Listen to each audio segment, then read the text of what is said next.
Les secondes passent comme les patients et les machines. J'ai mon tibia à la casse, on m'a oublié, j'imagine.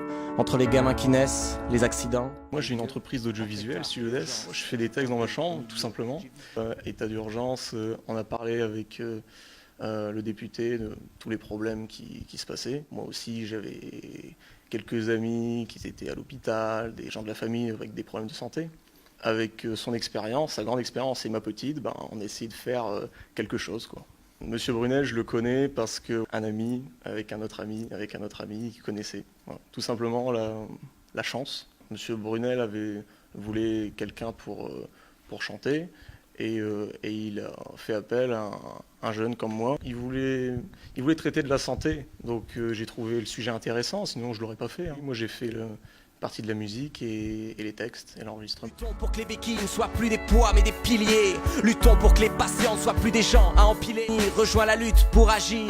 Ils ont trouvé le poison, on trouvera l'élixir. Je rêve d'un monde sans cancer, un monde sans conseil d'experts qui, soi-disant fiers, sont prêts à sacrifier leurs frères, à sacrifier leur terre, à sacrifier leur air. Dis-leur qu'on n'est pas prêt de sacrifier et pas prêt de se taire. Lorsque j'ai été candidat à l'élection législative, j'ai fait ma première conférence de presse à l'hôpital de Douai. Partout en France, on a fait le tour de France des hôpitaux, les parlementaires communistes, sénateurs et députés.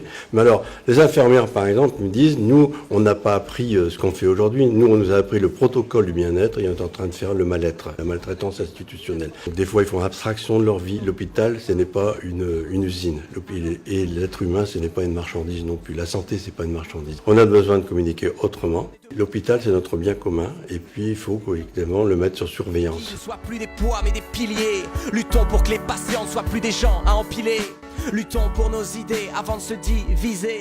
Car la vie on en a qu'une et la santé nous fait tenir. Si tu te demandes de quoi je parle, regarde ton gamin sourire. Regarde ton gamin sourire. Regarde ton vieux père souffrir. Regarde ce personnel à bout de souffle qui ne veut qu'un soupir. Il est temps de soutenir, rejoins la lutte pour agir. Ils ont trouvé le poison, on trouvera... Alors j'ai connu Hugo par Rémi qui travaille avec nous, qui est dans l'équipe, qui lui est souvent derrière sa caméra, qui s'occupe de la communication.